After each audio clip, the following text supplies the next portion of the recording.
3 जनवरी 2026 रात के ठीक 2 बज रहे थे। तभी कैरिबियन सागर के किनारे बसे एक देश में कुछ ऐसा होने वाला था जो इतिहास के पन्नों को हमेशा के लिए खून और बारूद से लिखने वाला था। कुछ ही मिनटों में एक पूरे देश की किस्मत, उसका वजूद, उसकी सत्ता, सब कुछ बदलने वाला था। आप सोच रहे होंगे कि मैं किसी हॉलीवुड फिल्म की कहानी सुना रहा हूं, लेकिन आज जो मैं आपको बताने जा रहा हूं वो एक खौफनाक और रोंगटे खड़े कर देने वाली हकीकत है। एक ऐसी हकीकत जिसे अमेरिका ने ऑपरेशन एब्सोल्यूट रिजॉल्व का नाम दिया, और इस ऑपरेशन के पीछे थे अमेरिकी राष्ट्रपति डोनाल्ड ट्रंप। लेकिन दोस्तों, अमेरिका ने आखिर वेनेजुएला पर ऐसा ऑपरेशन लॉन्च ही क्यों किया?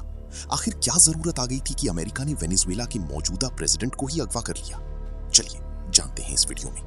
इस सवाल का जवाब जानने के लिए हमें इस ऑपरेशन के पहले चरण यानी फेज 1 एयर स्ट्राइक्स को समझना होगा। अमेरिका ने इस रात अपने सबसे ताकतवर, सबसे घातक और सबसे आधुनिक हथियारों का जखीरा खोल दिया था। टारगेट बिल्कुल स्पष्ट थे। कोई आम नागरिक नहीं, कोई रिहायशी इलाका नहीं, बल्कि वेनेजुएला की सैन्य ताकत की रीढ़ यानी ला कार्लोटा और चारालावे के एयरबेस, जहां वेनेजुएला के लड़ाकू विमान खड़े थे। फोर्ट ट्यूना, जो सेना का सबसे बड़ा और सुरक्षित गढ़ माना जाता था। हिग्वे रोटे एयरपोर्ट और सबसे अहम, देश के रडार और एयर डिफेंस सिस्टम। उस रात वेनेजुएला के आसमान में एक या दो नहीं, बल्कि 150 से ज्यादा अत्याधुनिक अमेरिकी एयरक्राफ्ट तैनात थे। इनमें स्टेल्थ फाइटर्स थे जिन्हें कोई रडार नहीं पकड़ सकता, भारी तबाही मचाने वाले बॉम्बर्स थे और ऐसे प्रेडेटर ड्रोन थे जो मीलों दूर से सुई की नोक जितनी सटीक बमबारी कर सकते थे। इस पूरे हवाई बेड़े का मिशन सिर्फ एक था, वेनेजुएला के डिफेंस सिस्टम को, उसकी रक्षा प्रणाली को पूरी तरह से और हमेशा के लिए खत्म कर देना। और हुआ भी बिल्कुल वैसा ही। कुछ ही मिनटों के भीतर आसमान से ऐसी आग बरसी कि वेनेजुएला की रडार सिस्टम जलकर राख हो गई। कम्युनिकेशन टावर ताश के पत्तों की तरह ढह गए और अब पूरा देश अंधा हो चुका था। लेकिन क्या आप जानते हैं कि आज के जमाने में बंदूक की गोली से ज्यादा खतरनाक एक कंप्यूटर कोड हो सकता है? अमेरिका ने बमबारी के साथ साथ भयंकर इलेक्ट्रॉनिक जैमिंग शुरू कर दी थी। मिलिट्री बेस पर बैठे कमांडर्स के रेडियो सेट से सिर्फ घड़घड़ाहट की आवाज आ रही थी। वो अपने ही सैनिकों को आदेश नहीं दे पा रहे थे। साइबर ऑपरेशंस के जरिए अमेरिका के हैकर्स ने वेनेजुएला के पावर ग्रिड और मिलिट्री नेटवर्क्स में घुसपैठ कर ली थी। रडार की जो स्क्रीन आसमान पर नजर रखती थी वो अचानक ब्लैंक हो गई। कंप्यूटर स्क्रीन पर एरर मैसेज आने लगे। कम्युनिकेशन सिस्टम पूरी तरह फेल हो चुकी थी।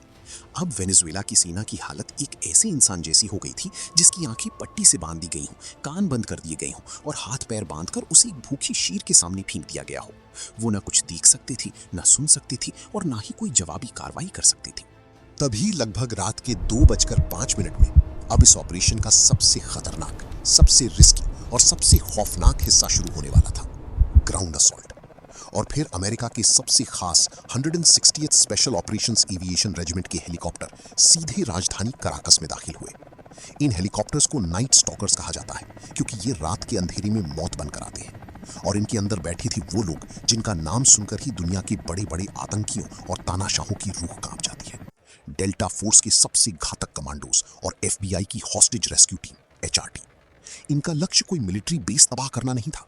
इनका लक्ष्य बहुत सटीक और बहुत बड़ा था, सीधे राष्ट्रपति तक पहुंचना। जैसे ही ये कमांडोज प्रेसिडेंशियल कॉम्प्लेक्स में घुसे, एक भयंकर और खूनी गोलीबारी शुरू हो गई। निकोलस मादुरो की पर्सनल प्रेसिडेंशियल गार्ड कोई आम सेना नहीं थी।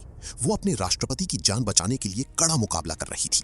गोलियों की तड़तड़ाहट से पूरा फोर्ट ट्यूना इलाका गूंज उठा। और फिर उस प्रेसिडेंशियल बंकर के अंदर वो पल आया जिसके लिए ये पूरी स्क्रिप्ट लिखी गई थी। कुछ ही समय में टारगेट लोकेट कर लिया गया। दुनिया के सबसे बड़े तेल भंडार वाले देश का सबसे ताकतवर इंसान निकोलस मादुरो अब अमेरिकी कमांडोज की बंदूकों के साए में था। मादुरो और उनकी पत्नी दोनों को उसी वक्त उसी जगह पर गिरफ्तार कर लिया गया। उनके हाथों में हथकड़ियां पहना दी गईं। कोई लंबी बातचीत नहीं, कोई कूटनीतिक ड्रामा नहीं, बस एक खामोश और सख्त गिरफ्तारी। यही था इस पूरे ऑपरेशन का सबसे महत्वपूर्ण, सबसे क्लाइमैक्टिक पल। लेकिन काम अभी खत्म नहीं हुआ था। दुश्मन के गढ़ में घुसकर टारगेट को पकड़ना एक बात है, लेकिन उसे जिंदा और सुरक्षित बाहर लेकर आना बिल्कुल दूसरी बात। अब शुरू हुआ आखिरी और सबसे तनावपूर्ण स्टेप, एक्सफिल्ट्रेशन यानी सुरक्षित वापसी। कमांडोज ने बिना एक सेकंड भी बर्बाद किए मादुरो और उनकी पत्नी को लेकर हेलीकॉप्टर की तरफ दौड़ लगाई। रोटर ब्लेड्स की तेज आवाज के बीच उन्हें हेलीकॉप्टर में उन दोनों को धकेला गया और नाइट स्टॉकर्स ने तुरंत उड़ान भरी। दोस्तों, क्या आप अंदाजा लगा सकते हैं कि इस पूरी हॉलीवुड जैसी कार्रवाई में कितना वक्त लगा होगा? इस पूरे ऑपरेशन का कुल समय था महज 2.5 घंटे। जी हाँ, सिर्फ 2.5 घंटे के अंदर अमेरिकी सेना वेनेजुएला में घुसी, उनके पूरे एयर डिफेंस को राख किया, राष्ट्रपति के घर पर धावा बोला, गार्ड्स को ढेर किया, राष्ट्रपति को किडनैप किया और हवा में गायब हो गई। कुछ ही देर में वेनेजुएला का एयर स्पेस पूरी तरह खाली हो चुका था और उनका टारगेट, उनका राष्ट्रपति, देश की सीमाओं से बाहर जा चुका था।